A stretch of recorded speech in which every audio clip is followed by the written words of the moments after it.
Bienvenidos al 62º video del canal, la 55ª reseña de un libro, y el día de hoy le toca el turno a Frankenstein o El moderno Prometeo, una novela escrita por Mary Shelley y publicada en el año de 1818.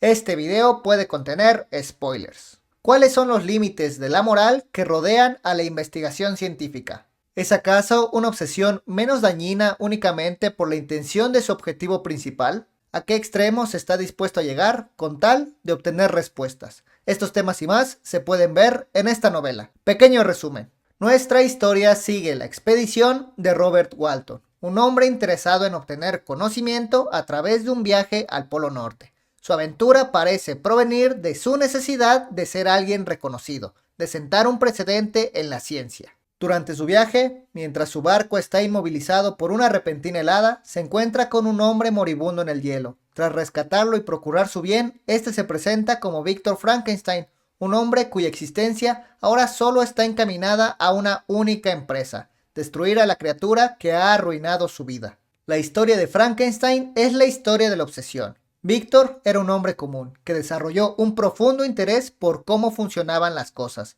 las ciencias y la esencia de la vida. Desde joven estuvo fuertemente inclinado a la alquimia, pues creía que este era el camino de la verdad.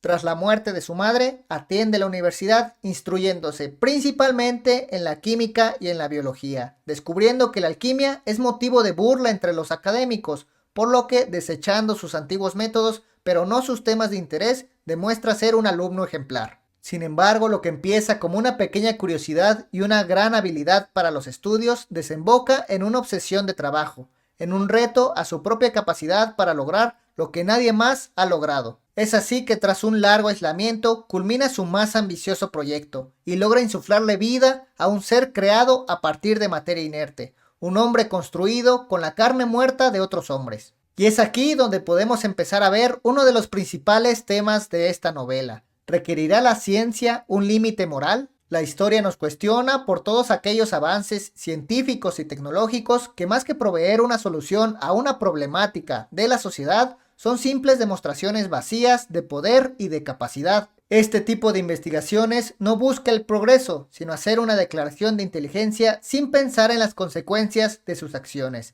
Aquello que debía tener un objetivo noble se vuelve una presunción de superioridad, una perversión del conocimiento. La novela no glorifica la obsesión de Víctor en ningún momento, sino que lo usa para cuestionarnos si acaso todo aquello que nos apasiona es digno de admiración, si las primeras intenciones son suficientes para perdonar los resultados y, sobre todo, si puede llegar a existir una compulsión positiva. En el libro de El nombre de la rosa, de Umberto Eco, existe una frase que dice lo siguiente: porque la ciencia no consiste solo en saber lo que debe o puede hacerse, sino también en saber lo que podría hacerse, aunque quizá no debiera hacerse.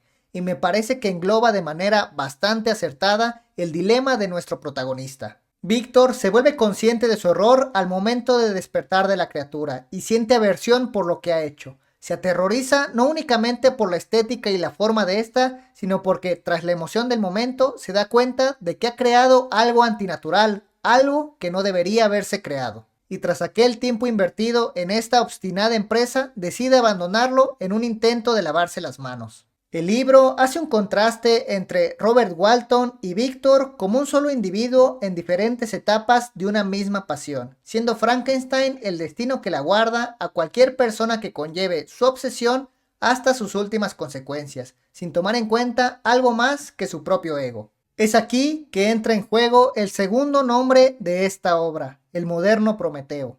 Este mito, perteneciente a la cultura griega, nos presenta a un titán que, en rebelión a los designios de Zeus, decide robar el fuego del Olimpo y entregárselo a los hombres, siendo castigado con un eterno tormento por esta decisión. En esta novela, Víctor Frankenstein representa a Prometeo, al crear algo que culturalmente pertenece a Dios, que es la vida, y por lo cual es castigado con remordimiento e intranquilidad por el resto de su existencia. Esta es una manera más en la que el libro nos cuestiona si acaso todos los secretos del universo deben ser desvelados y si podríamos vivir con esta decisión. Por otra parte, la historia de la criatura parece representar la historia del hombre, haciendo esta analogía cuasi religiosa entre la humanidad y su creador. Un ser que de un momento a otro adquiere conciencia y es abandonado por su padre, sin llegar a saber cuál es o siquiera si tiene un objetivo en la vida. Desde el punto de vista del protagonista, la criatura representa la viva consecuencia de sus acciones, el tormento de su negligencia y la culpa. Sin embargo, como ser individual, en el monstruo recae el rechazo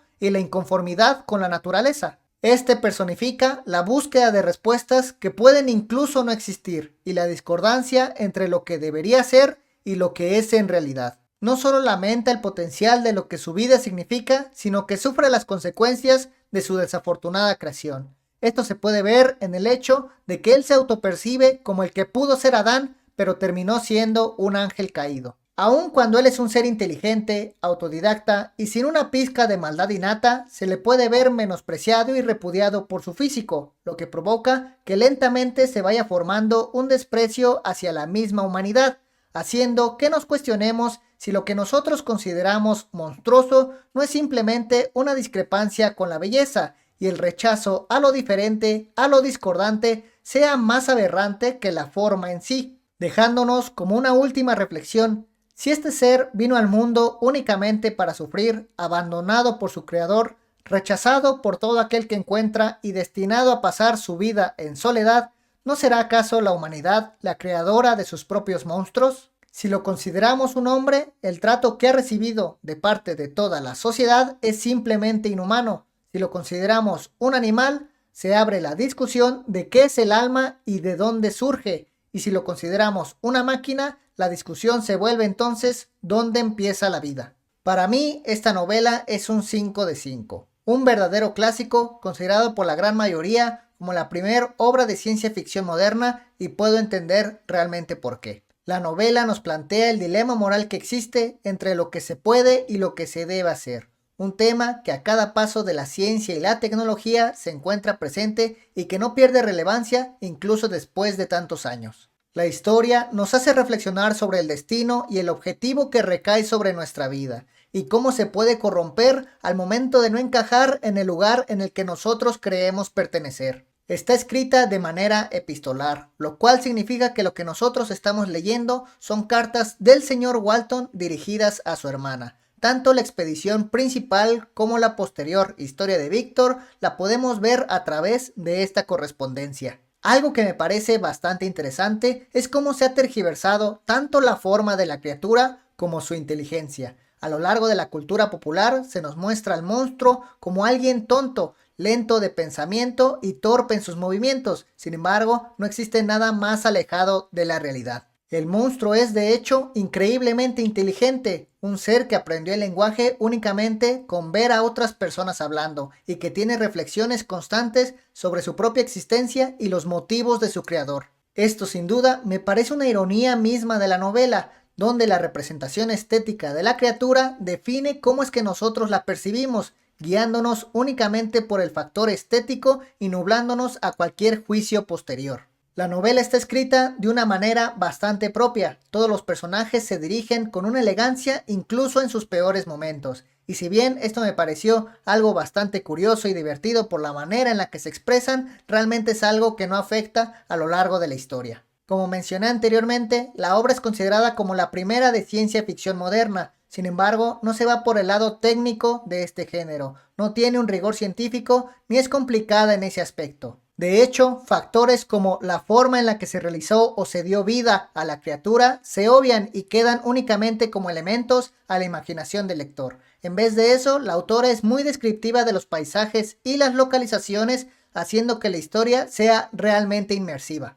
Sin duda, una historia que yo recomiendo aunque la ciencia ficción no sea tu fuerte. Un parteaguas en la literatura y una obra que te invita a reflexionar no únicamente en qué es el monstruo, sino también qué somos nosotros. La novela y el monstruo han tenido un gran número de adaptaciones a la pantalla grande y un sinfín de referencias en la cultura popular. Por lo que tengo entendido, la película más fiel a la obra, al menos en su mayoría, es aquella de 1994, donde el actor Robert De Niro interpreta al monstruo. Sin embargo, la película de 1931 es la que más elementos ha dado para sus representaciones más actuales. No he visto ninguna de las adaptaciones, pero sin duda empezaré por estas dos, ya que son las que más me llaman la atención. Sin embargo, si ustedes consideran que existe otra película que adapte de manera bastante fiel la obra original, no olviden dejarlo aquí abajo en los comentarios. Yo los estaré leyendo. En cuanto a las ediciones, yo tengo esta de Ediciones Austral, la cual no encontré ningún problema a lo largo de mi lectura, ni con la traducción ni con la ortografía, pero he notado que hay muchas personas que les molesta que cuando termine un capítulo empiece el otro inmediatamente. Eso es algo que a mí personalmente no me molesta, pero en caso de que a ti sí, debes saber que al menos en esta edición ese es el formato que se maneja. Y me parece que eso sería todo por el video de hoy. Ojalá la reseña les haya gustado y les haya ayudado a definir si esta es una historia para ustedes o no. Déjenme en los comentarios si ya conocían algo de esta autora, si ya conocían esta novela, a lo mejor alguna de sus adaptaciones a la pantalla grande y qué les ha parecido. Yo los estaré leyendo. Recuerden que apoyarían mucho este proyecto si se suscriben a mi canal, si califican el video de cualquier manera, si dejan un comentario o si me siguen en cualquiera de mis redes sociales que estarán apareciendo en este momento en pantalla. Recuerden que en cualquiera de ellas o incluso en los comentarios de este video me pueden dejar recomendaciones de novelas o historias, cuentos cortos de ciencia ficción para que yo les eche un vistazo y los pueda reseñar en el futuro. Espero de corazón que estén disfrutando el libro que estén leyendo y ojalá verlos en el siguiente video con la siguiente reseña. Y el día de hoy le toca el turno a Mary. Destruir a la criatura. Arruinada, iba también. Este pizca de maldad innata se le puede ser.